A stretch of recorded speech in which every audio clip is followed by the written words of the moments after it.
Bem, pessoal, é uma honra receber novamente no podcast o Sr. Scott Ritter, um dos melhores analistas geopolíticos para se acompanhar.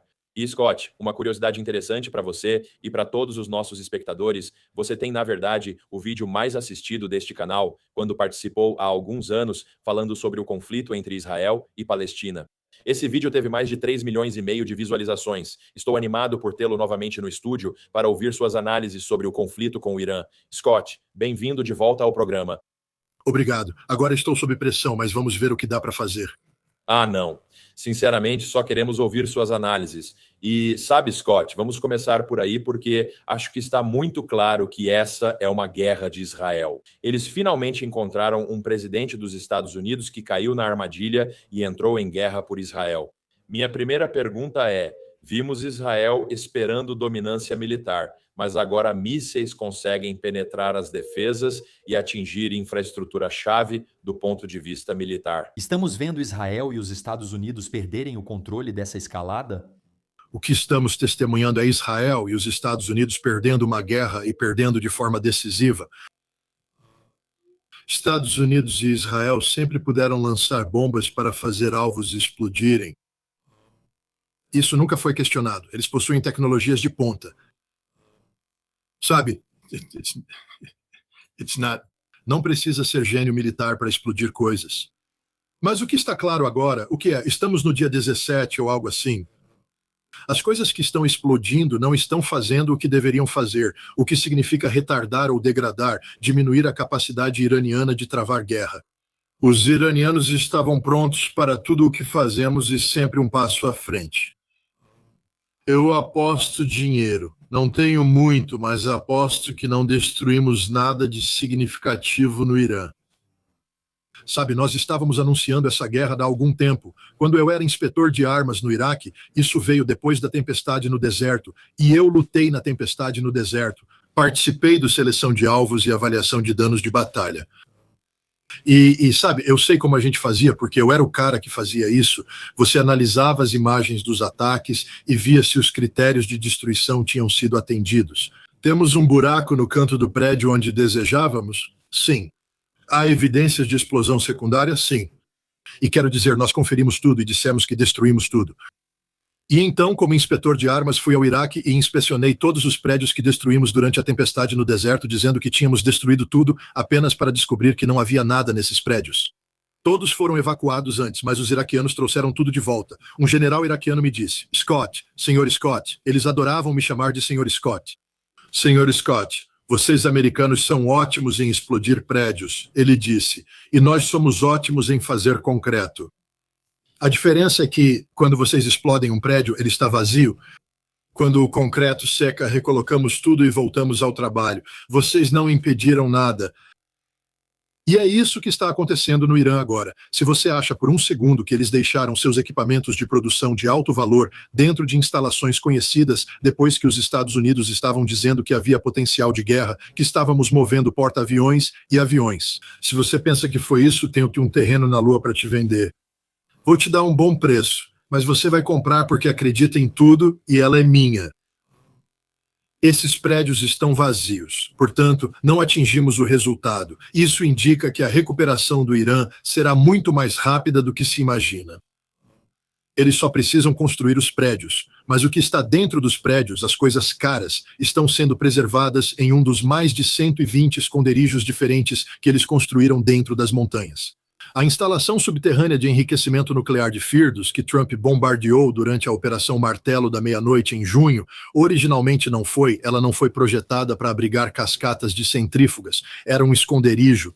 Eles basicamente foram lá e escavaram dentro de uma montanha e tinham esses esconderijos de prontidão para o caso de uma guerra, onde levariam o material e o esconderiam lá dentro.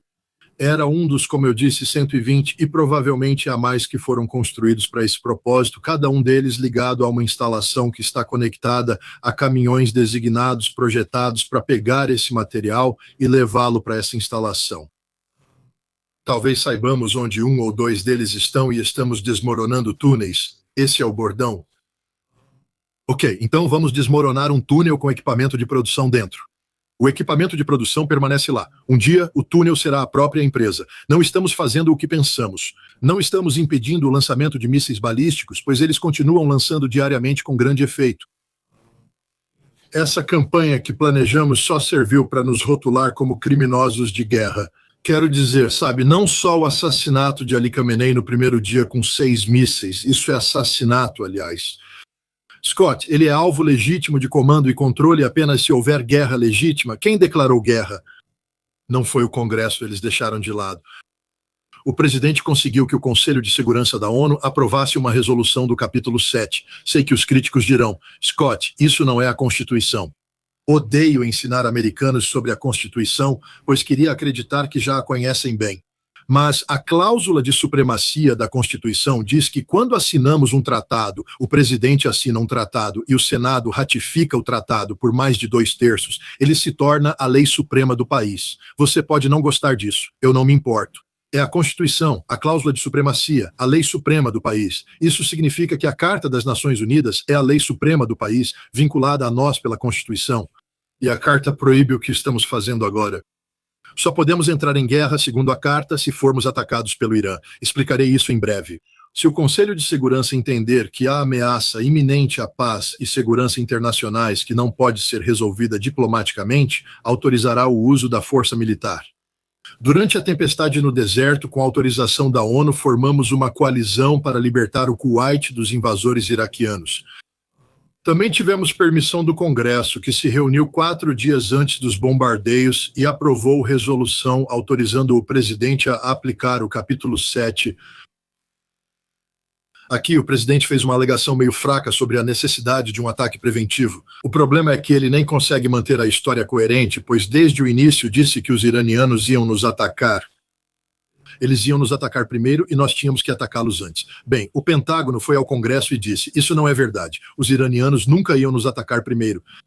Eles estavam prontos para reagir caso os atacássemos, mas nunca houve ameaça iminente de ataque preventivo iraniano.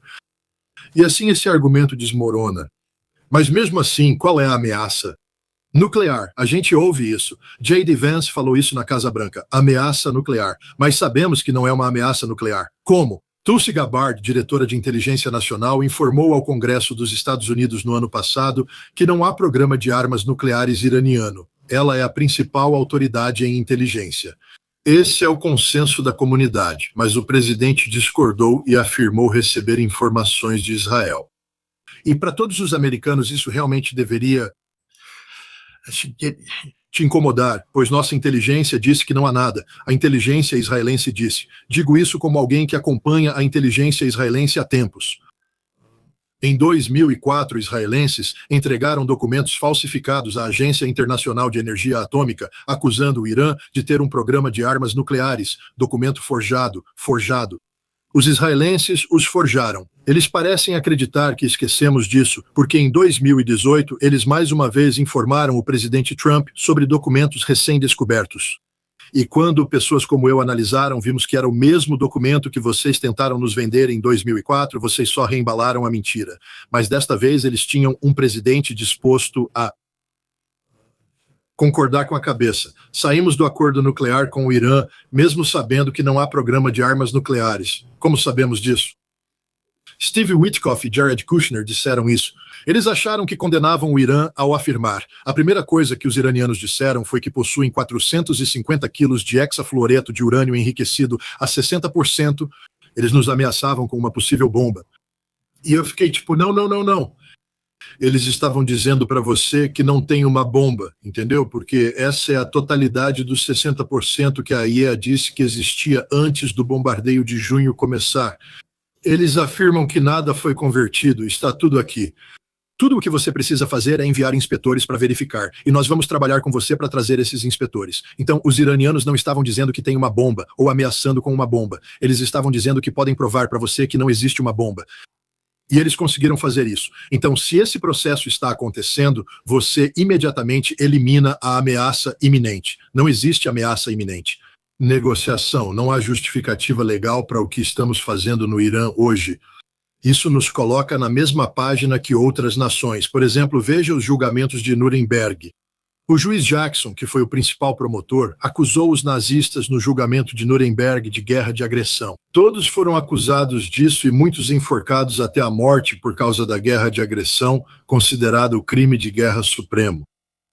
A guerra de agressão gera todos os outros crimes.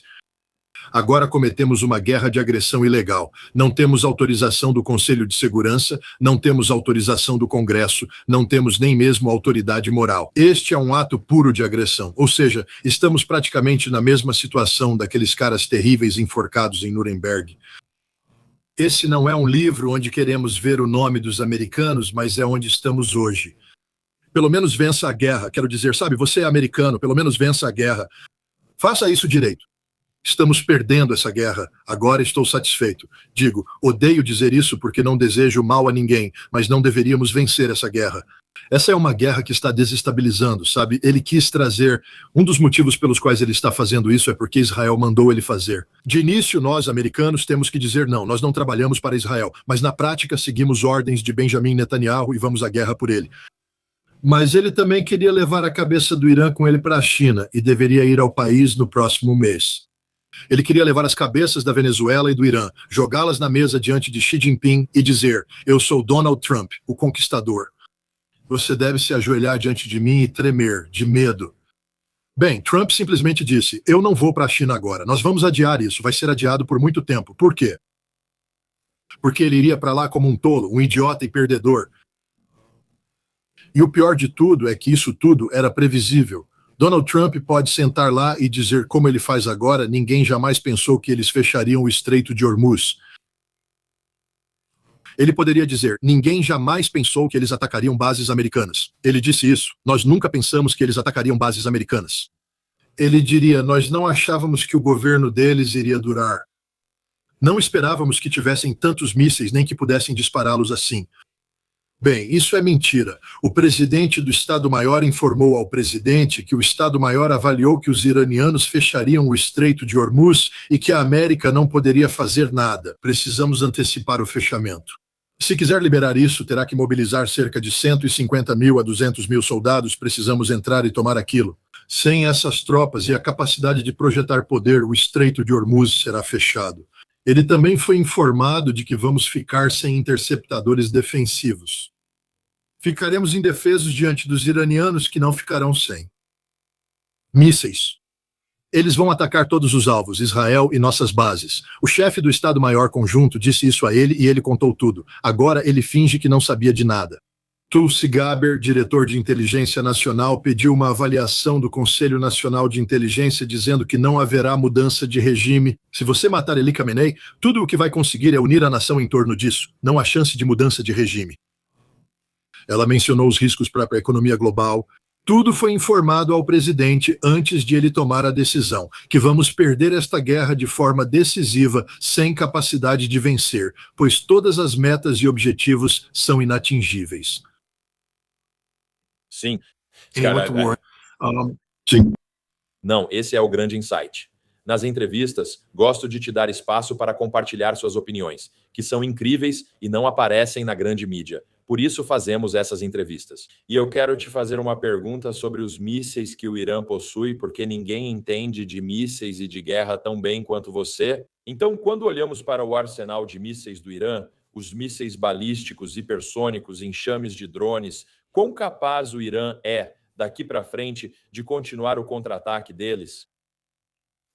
Os iranianos iniciaram o desenvolvimento de seus mísseis durante a guerra Irã-Iraque.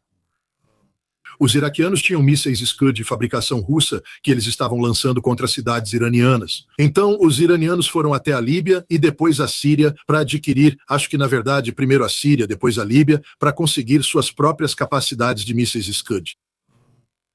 E então, quando essas opções se fecharam, eles foram para a Coreia do Norte e conseguiram a versão norte-coreana do Scud. Mas, basicamente, eles compraram esses mísseis e desenvolveram sua própria força de mísseis. Eles expandiram e aprimoraram seus mísseis ao longo dos anos, usando engenharia reversa. Os iranianos são alguns dos engenheiros mais capazes que você vai conhecer.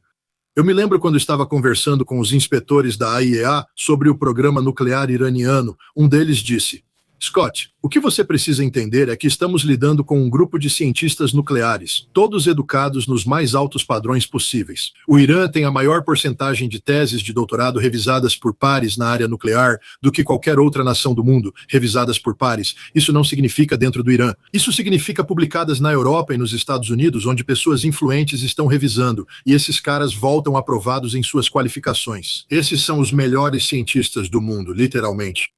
E então, quando eles fazem engenharia reversa nessas coisas, eles imediatamente procuram como melhorar, como aprimorar,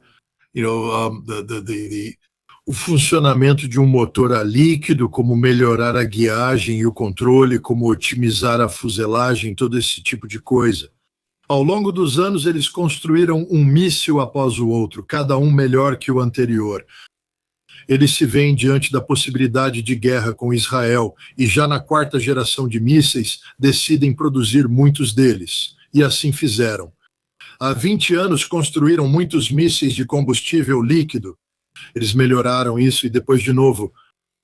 Eles passaram a usar propelente sólido para foguetes. Eles começaram a usar ogivas manobráveis. Eles começaram a fazer isso. Mas quando essa guerra começou, os iranianos simplesmente dispararam aqueles mísseis de 20 anos atrás, eles saturaram os sistemas de defesa aérea, e muitos desses mísseis conseguiram passar. Muitos perguntam, por que não mantém a taxa de lançamentos? Porque não querem esses mísseis, apenas nos fazem gastar nossos interceptadores balísticos de alto valor. O que eles realmente querem são os mísseis que possuem agora combustível sólido para foguetes, ou seja, rápido, motor de combustível líquido. Os iranianos agora desenvolveram seu combustível para que possa ser abastecido e tratado como um cartucho de munição. Mas, uma vez que você coloca esse combustível, ou você tem que drenar o combustível e recondicionar o míssil, ou você tem que usá-lo. Então, se eles acharem que vai haver uma crise, eles vão pré-abastecer esses mísseis como se fossem cartuchos de munição, o que significa que agora eles só vão ser carregados no lançador, levantados e disparados. Antes era necessário trazer um míssil vazio, enchê-lo com oxidante e combustível, o que levava tempo, deixava você exposto e sujeito a ataques, para só então lançar. Agora eles resolveram isso. Com combustível sólido não precisa abastecer, é só trazer e disparar. 2 estágios e maior alcance. Eles trabalharam em novas ogivas. As ogivas deles usam iscas. As pessoas deveriam parar para ver o show de luzes no céu e tentar entender o que acontece.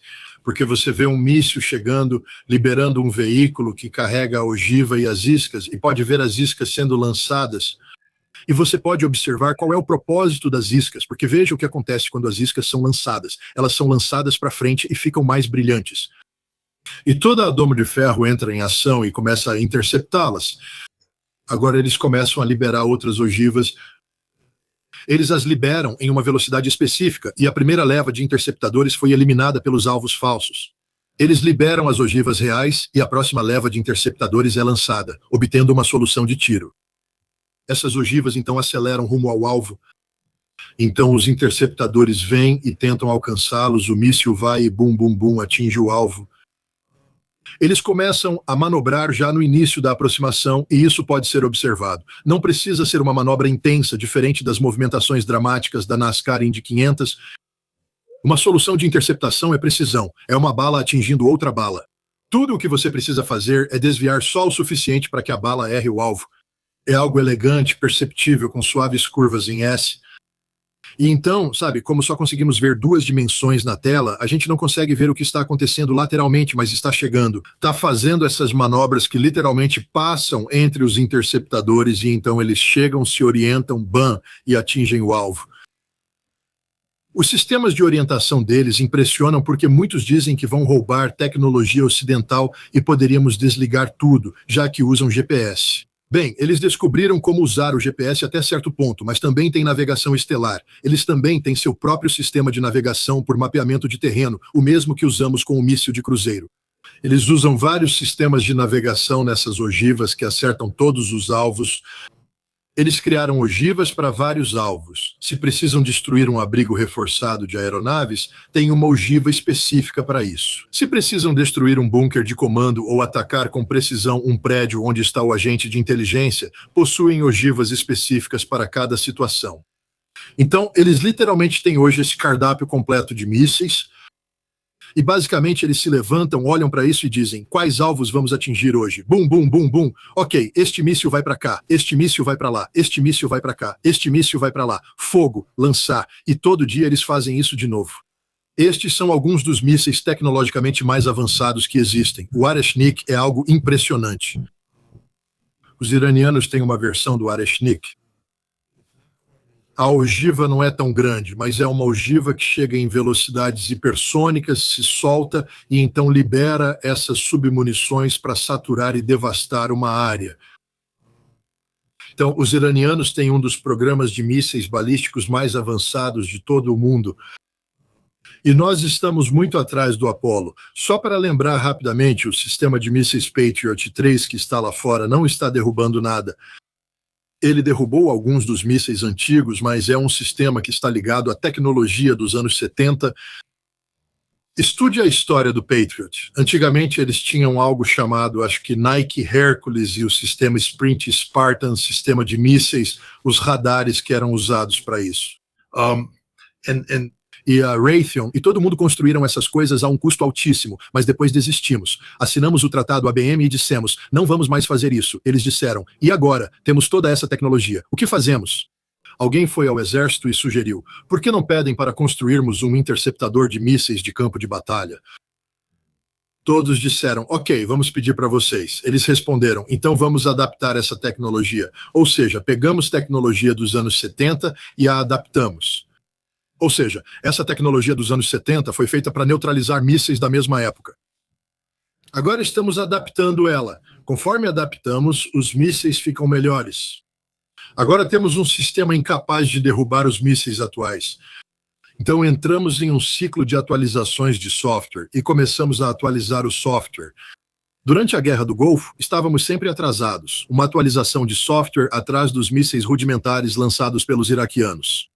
Nós nunca acertamos de verdade. Não derrubamos nenhum dos que foram lançados contra a Arábia Saudita e talvez nenhum contra Israel. Alguns acreditam que israelenses podem ter derrubado um ou dois. Mas de 49 isso não é suficiente. Os russos desenvolveram uma nova tecnologia de mísseis que foi projetada especificamente para derrotar não só o Patriot, mas também o THAAD e qualquer futuro sistema de defesa antimísseis. Estamos lá. Quando falam do domo de ferro, isso não funciona, já foi derrotada. Não existe um escudo de defesa antimísseis por aí. Nunca haverá um escudo de defesa antimísseis, porque sempre haverá uma arma projetada para superá-lo. Agora, além de russos e chineses, norte-coreanos também constroem essas armas avançadas. Os iranianos também fazem isso e possuem alguns dos melhores sistemas de armas já criados, projetados para vencer as defesas antimísseis americanas. O que significa que não há nada que possamos fazer para nos defender. Mesmo que tenhamos acabado de roubar da Coreia do Sul 5 radares THAAD, o que basicamente significa que a Coreia do Sul está literalmente cega. Estamos levando esses radares para onde? Para os Estados Árabes do Golfo, que precisam desesperadamente deles? Não. Eles estão por conta própria. Vamos levar isso para Israel. Os iranianos só vão descobrir onde esses 5 estão e destruí-los como fizeram com os outros. Certo. Scott, quero dizer, seus insights aqui são absolutamente incríveis, porque esse é o tipo de coisa que, de novo, a gente simplesmente não ouve na mídia. E quero dizer, como você mencionou antes, sabe, Donald Trump foi informado sobre isso. Ele decidiu agir por conta própria e simplesmente disse, olha, vamos em frente e vamos iniciar essa guerra. E eu acho que o que estamos vendo agora é realmente esse conflito se transformando em algo muito maior, um conflito regional aqui. Quero que você destaque isso, porque uma das coisas que Donald Trump admitiu agora foi que ele disse, sabe, nós não fazíamos ideia de que eles poderiam responder e derrubar esses programas THAAD, como você acabou de mencionar. Não esperávamos que atacassem outros países do Golfo. Observamos Dubai, símbolo de segurança por mais de 40 anos praticamente destruída de um dia para o outro. A ilusão de segurança acabou. Fale mais sobre o conflito regional e como isso pode potencialmente se espalhar e continuar se espalhando por todo o Oriente Médio. Primeiro, é importante saber que o Irã só respondeu a ataques e não atacou países que não o atacaram. Agora você vai dizer, espere um minuto, Scott, são os americanos e os israelenses que estão atacando. Por que eles estão atingindo os Estados Árabes do Golfo? Todo Estado árabe do Golfo que eles estão atingindo abrigou uma base militar americana que esteve envolvida direta ou indiretamente nos ataques em andamento Irã. Por exemplo, Al-Udeid costumava estar cheio de aviões, mas todos foram embora. Todos se perguntam, por que estão atacando Al-Udeid? Não tem nada lá. Eles possuíam um radar de 1,1 bilhão de dólares, cuja função era detectar lançamentos de mísseis iranianos e enviar esses dados ao escudo antimísseis, permitindo respostas mais rápidas e melhor mira. Os iranianos destruíram isso e outros centros de comunicação. Por quê? Porque eles faziam parte do conflito. Não há parte inocente aqui. Bahrein, Kuwait e Arábia Saudita estiveram envolvidos. Acho os sauditas muito dúbios, pois tentam fingir que não têm relação com isso. Mas é interessante que, quando eles cometem um erro de transponder, de repente descobrimos que o espaço aéreo saudita está cheio de F-16 e F-15 e aviões-tanque KC-135 e todos eles estão pousando em uma determinada base saudita que agora está sendo atacada. Os sauditas estavam até o pescoço nessa guerra. Todo mundo está até o pescoço nessa guerra. Todos estão fornecendo bases e apoio militar, o que os torna partes ativas do conflito. E os iranianos os estão mirando e muitas vezes punindo. Os Emirados Árabes Unidos nunca mais serão os mesmos. Pode entrar em colapso. Mas esses são governos que não merecem continuar. E os iranianos estão expondo isso e dizendo: vocês apoiaram ações militares contra nós. Por isso estão vencendo e destruindo as economias desses países. Eles estão forçando esses países a interromper a produção de energia, o que terá uma grande repercussão, uma calamidade nos mercados globais de energia que ainda não se manifestou totalmente, mas que está chegando em breve. Com certeza, Israel também faz parte e está sendo duramente atingido. Depois, os Estados Unidos. Nossas bases são atingidas por serem americanas, não só por estarem no Oriente Médio. Os iranianos já tinham esses alvos previstos e avisaram. O diretor de inteligência nacional informou ao presidente que esses são os alvos dos ataques iranianos. E não há nada que possamos fazer para impedi-los porque não temos capacidades suficientes de defesa antimísseis. Então, tudo isso já era do conhecimento do presidente antes dele puxar o gatilho. Scott, quero respeitar seu tempo. Sei que temos pouco tempo hoje, mas queria falar sobre nossos próximos passos. Acho que agora está claro que Donald Trump procura desesperadamente uma saída. Muitos dizem que ele declarará vitória e retirará as tropas, como no Iêmen. Para onde você acha que o presidente irá agora? E quais seriam os próximos passos dos Estados Unidos? Acho que ele subestimou gravemente o Irã, como você acabou de apontar na entrevista de hoje, em relação às capacidades deles e como poderiam responder. Qual é o próximo passo de Donald Trump e para onde você acha que os Estados Unidos vão a partir daqui? Bem, sabemos que ele fez uma aproximação com a Rússia e tal. Steve Witkoff, que é o principal negociador dele com a Rússia, se encontrou no início desta semana em Miami com Kirill Dmitriev, que é o representante designado por Vladimir Putin para lidar com Witkoff. Por quê? Sobre o que eles estariam conversando? E a resposta é um grande acordo, eu acredito. Eu acho que a Rússia é a chave para acabar com esse conflito, porque a Rússia, junto com a China, pode, se as condições forem adequadas, provavelmente fazer com que o Irã concorde em parar esse conflito, mas as condições precisam ser adequadas, o que significa... Eu acho que os Estados Unidos vão ter que aceitar a inevitabilidade de que não somos mais bem-vindos no Oriente Médio e que nossa infraestrutura foi destruída. Não podemos simplesmente ocupar as bases porque as bases foram destruídas ou os relacionamentos com o país anfitrião foram destruídos e nós temos que sair. Então, eu acho muito provável que o que você vai ver é um plano de retirada abrangente e faseado para tirar as tropas americanas do Oriente Médio. A Rússia ajudará a intermediar com os iranianos. Haverá algum nível de verificação. A ideia é reduzir nossa presença militar na região ao mínimo possível. Os iranianos vão insistir no levantamento total das sanções. E eles vão insistir em manter suas capacidades de mísseis balísticos, porque é uma capacidade convencional e provou que vale ouro. Ninguém pode argumentar que isso foi frívolo ou supérfluo. Essa era uma capacidade militar necessária que ajudou o Irã a derrotar os Estados Unidos. O Irã provavelmente vai ter que abrir mão de mais algumas coisas. Eles provavelmente vão ter que colocar seu programa nuclear de volta na mesa. O acordo intermediado pelo governo de Omã, pouco antes das bombas caírem, provavelmente terá que ser aceito pelos Estados Unidos. E basicamente diz que, mas você sabe, eles... They will. Nós vamos nos retirar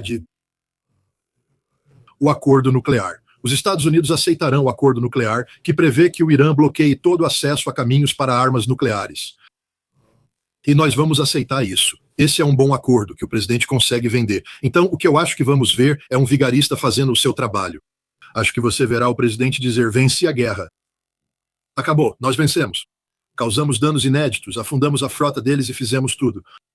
Ele não vai abordar a questão dos mísseis balísticos. Ele vai dizer que o Irã, é claro, terá permissão para se defender como achar melhor, sem uma arma nuclear. Fechamos esse caminho, então isso não teria ocorrido. Ele pode dar qualquer desculpa, mas sem essa guerra não teria acontecido. A guerra foi necessária. Ele dirá: sou o maior pacificador da Terra, pois venci a guerra no Irã e encerramos o programa nuclear deles. Agora, não há motivo para manter essa missão militar de alto perfil no Oriente Médio. Vamos voltar para a Fortaleza América, como prometi na Estratégia de Segurança Nacional. Assim, ele pode mostrar que tudo fazia parte de um grande plano. Infelizmente, acho que isso significa que Cuba provavelmente vai acabar sendo sacrificada porque o presidente precisa de uma vitória. Neste momento, ele precisa desesperadamente de uma vitória. Ele não pode disputar as eleições de meio de mandato com uma derrota clara, independentemente de como tente apresentar. Porém, essa derrota pode ser minimizada, pois não afetou diretamente os Estados Unidos. Os combustíveis aumentaram e isso não pode ser estabilizado. Cuba, por outro lado, se ele conseguir entregar Cuba para o povo americano antes das eleições de meio de mandato, isso é algo grande.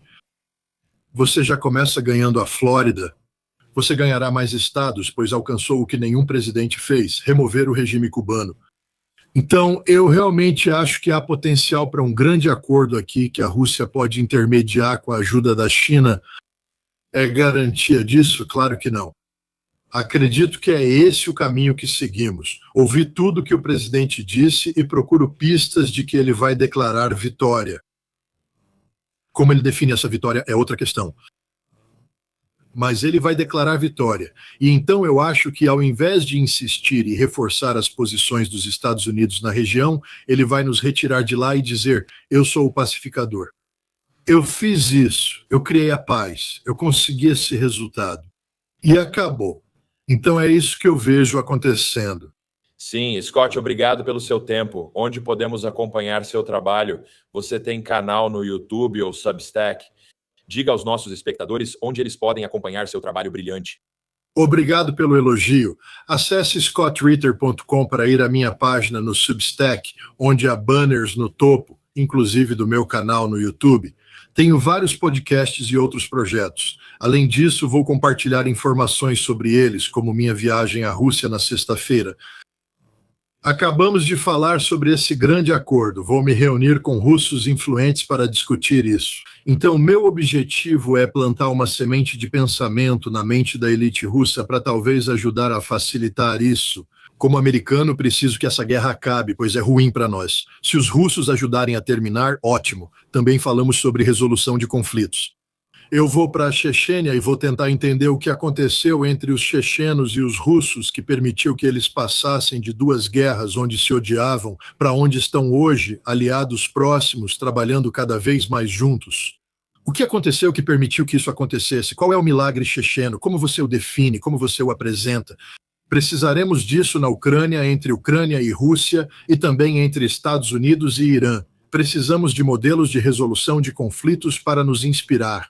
E então, um dos meus objetivos e metas nesta viagem é esse. Então, se as pessoas acessarem o Substack, verão que há uma página de doações. Eu sou um jornalista independente, e a única maneira de fazer isso é através das doações das pessoas. Se achar esse trabalho importante, sinta-se à vontade para doar. Tudo será usado para uma boa causa. Com certeza. Bem, Scott, quero agradecer muito pelo seu trabalho árduo. Sou muito grato por te entrevistar e trazer isso ao nosso canal, permitindo que mais americanos e mais pessoas ao redor do mundo tenham acesso a esses insights. E para todos que estão assistindo, vamos colocar os links para o site do Scott e todo o trabalho que ele está fazendo. Vamos deixar esses links aqui embaixo para que vocês possam acompanhar facilmente. Scott, muito obrigado. Desejo uma viagem segura à Rússia e sucesso na missão. Concordo, afinal somos cidadãos dos Estados Unidos. Com certeza queremos queremos o melhor para o nosso país, mas também somos muito apaixonados por falar a verdade e denunciar as besteiras quando vemos. E espero que isso realmente resulte em alguma mudança. Então, pessoal, obrigado por terem chegado até aqui no vídeo, obrigado por passarem esse tempo conosco e esperamos ansiosos pela nossa próxima entrevista em breve.